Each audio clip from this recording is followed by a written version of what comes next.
हर हर महादेव साथियों, आप सभी का मेरे चैनल लव यू जिंदगी में तहे दिल से स्वागत है। आप सुन रहे हैं अर्चना वर्मा की लिखी हुई कहानी वफा। अब हम करेंगे का 35वां भाग। अरे वाह, आज तो हमारे भाग्य ही खुल गए। खुद मल्लिका ए हुस्न ने फोन करके इस नाचीज को अपने दरबार में याद किया है। कहिए मल्लिका ए हुस्न, आपकी खिदमत में बंदा क्या सेवा हाजिर करें। अभिनव ने झुकते हुए अदा के साथ कुछ उर्दू कुछ हिंदी के शब्दों को मिलाते हुए अपने दिल के जज्बात नव्या के सामने जाहिर किए। नव्या की इस तरह फोन करके बुलाने पर वह दौड़ता भागता हुआ नव्या के पास मिलने के लिए आया था। जिसकी खुशी, जिसकी चमक उसके चेहरे से साफ साफ दिखाई पड़ रही थी। जहां हजारों वॉट के बल्ब एक साथ रोशन थे, पर उसकी यह खुशी थोड़ी ही देर की थी। नव्या से फोन करवा कर उसे यहाँ बुलाने वाले उसके भाई और दोस्त यहीं पर खड़े थे, जो उसे इस कदर घूर रहे थे कि आंखों से ही उसको चबा जाएंगे।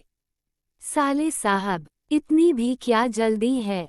तेरी ही है, सारी जिंदगी तू उसकी सेवा करते रहना, उसके पैर दबाते रहना और उसके नखरे उठाते रहना, पर पहले अपनी सेवा का मौका हमें तो दे दे। आदित्य अभिनव के गले में अपने बाजू लपेटते हुए बोला। उसकी पकड़ इतनी मजबूत थी कि अभिनव का दम घुट रहा था। अरे यार छोड़ छोड़, क्यों अपनी बहन को शादी से पहले ही विधवा बनाना चाहता है? अभिनव चिल्लाया। पहले ये बता, तू मेरा फोन क्यों नहीं उठा रहा था? आदित्य ने अभिनव को की चिल्लाहट को सिरे से नजरअंदाज करते हुए अपना सवाल किया। बताया ना, बिजी था। अभिनव अपने आप को छुड़ाने का पूरा प्रयास कर रहा था। अच्छा, हम बुला रहे थे तो बिजी था, और जब नव्या ने बुलाया तब तू फ्री था। छोड़ना मत इसे, अदम्य ने कहा। अरे तू भाई है या कसाई? वो यहाँ मेरी जान ले रहा है। बिन ब्याहे अपनी बहन को विधवा बनाने पर तुला हुआ है और तू उसका साथ दे रहा है। खैर, तुम दोनों से तो मुझे कोई उम्मीद ही नहीं थी, और जो मुझे समझता है वह तो यहाँ है ही नहीं। अब बस रह गई एक मेरी नव्या। नव्या बचा लो मुझे। अभिनव ने नव्या से गुहार लगाई। बिल्कुल नहीं, मैंने पहले ही कहा था कि मैं तुम दोस्तों के बीच में बिल्कुल नहीं आऊंगी। नव्या ने हाथ खड़े कर दिए। तुझ जैसे गधे की जान लेकर मुझे खुद अपने हाथ गंदे नहीं करने। सीधे सीधे बता, कौन से ऐसे स्पेशल काम में तू बिजी था कि तूने हम लोगों का फोन नहीं उठाया? आदित्य ने उसे छोड़ते हुए कहा। हाँ तो वह मैं उस वक्त बहुत जरूरी काम कर रहा था। अभिनव ने अपनी गर्दन सीधी करते हुए कहा।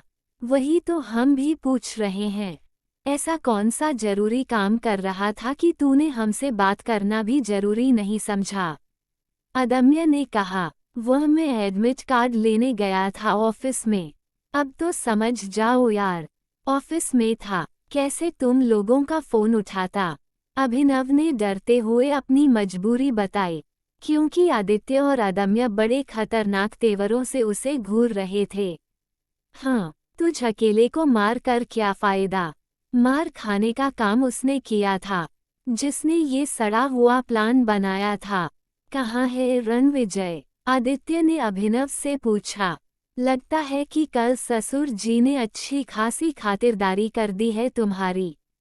अभिनव ने आदित्य की तरफ गौर से देखते हुए कहा, जिसका एक तरफ का चेहरा अभी भी सूजा हुआ था। तेरे होने वाले ससुर जी ने मेरी खातिरदारी करी हो या ना करी हो, लेकिन तेरा होने वाला जीजा, यानी कि मैं अब तेरी अच्छे से खातिरदारी कर दूंगा।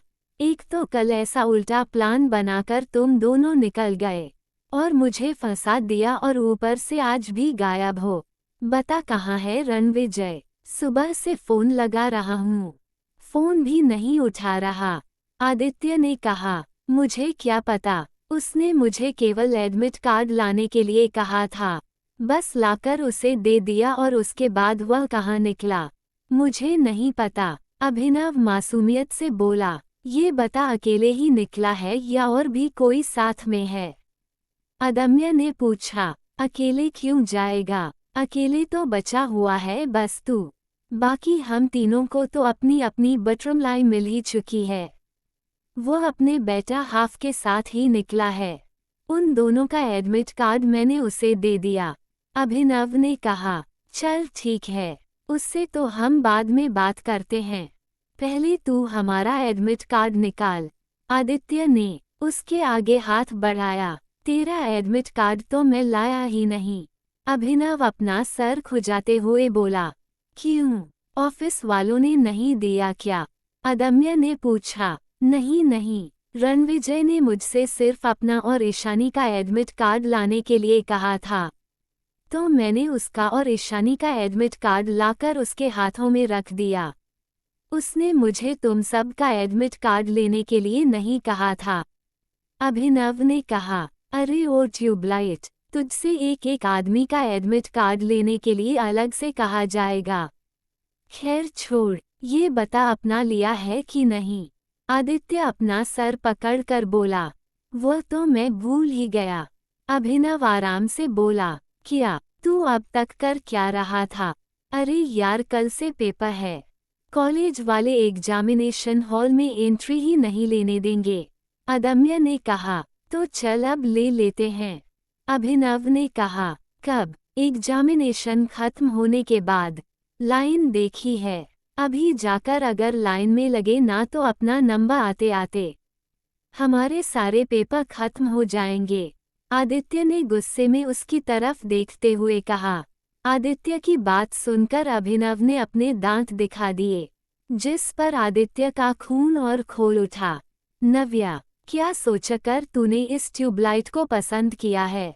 इसे मेरी आंखों से दूर लेकर चली जा, वरना मैं सचमुच इसका गला दबा दूंगा।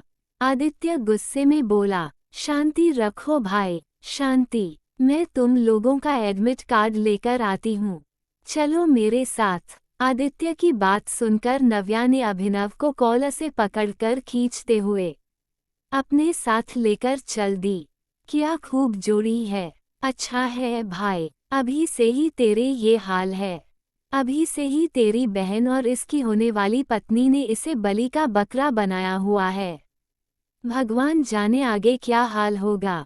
अभिनव की हालत पर मजे लेते हुए अदम्य ने धीरे से आदित्य से कहा। वही होगा जो मंजूरे नव्या होगा। आदित्य भी कहा पीछे रहने वाला था। दोनों हंस पड़े। वैसे ये रणविजय कहाँ गया है? आदित्य ने अदम्य से पूछा। जाएगा कहाँ? ईशानी का एडमिट कार्ड निकलवाया है तो ईशानी के साथ ही होगा, अदम्य ने कहा। दोनों अभिनव और नव्या के पीछे पीछे ऑफिस की तरफ जा रहे थे, पर वह दोनों तो कॉलेज में कहीं नहीं दिखे। आदित्य ने अपने चारों तरफ नजर घुमाते हुए कहा, होंगे किसी एकांत की तलाश में। अदम्य मुस्कुराया। अरे मेरी माँ, मेरी जान छोड़ दे, देख फिर फोन बज रहा है। इस पर भी पक्का तेरे किसी भाई का ही होगा, अभिनव चिल्लाया। नव्या ने उसे बड़े खतरनाक नजरों से देखा। अगर फोन नहीं उठाया तो तेरा भाई मुझे मार डालेगा और तू मुझे छोड़ेगी नहीं, तो मैं फोन कैसे उठाऊंगा? अभिनव ने आंखें बंद करके डरते हुए नव्या से कहा, जबकि नव्या का गुस्सा कम होने का नाम नहीं ले रहा था, क्योंकि अभिनव की इन बेसिर पैर की हरकत के कारण रणविजय और आदित्य के सामने हमेशा ही उसका मजाक बन जा रहा था। बल्कि सच तो ये था कि अभिनव की इन हरकतों पर उसे बेपनाह प्यार आता था। आखिर किस लिए आदित्य और रणविजय दोनों ही अभिनव के पीछे पड़े थे? क्या करेगा बेचारा अभिनव? इधर कुआं उधर खाई जानने के लिए अब बन रहे अगले भाग तक। तब तक के लिए वीडियो को लाइक और चैनल को सब्सक्राइब करना मत भूलिएगा। खुश रहिए, स्वस्थ रहिए, हंसते रहिए, खिलते रहिए, मस्त रहिए। यही यूट्यूब पर मिलते रहेंगे। मिलते हैं अगले भाग के साथ। हर हर महादेव।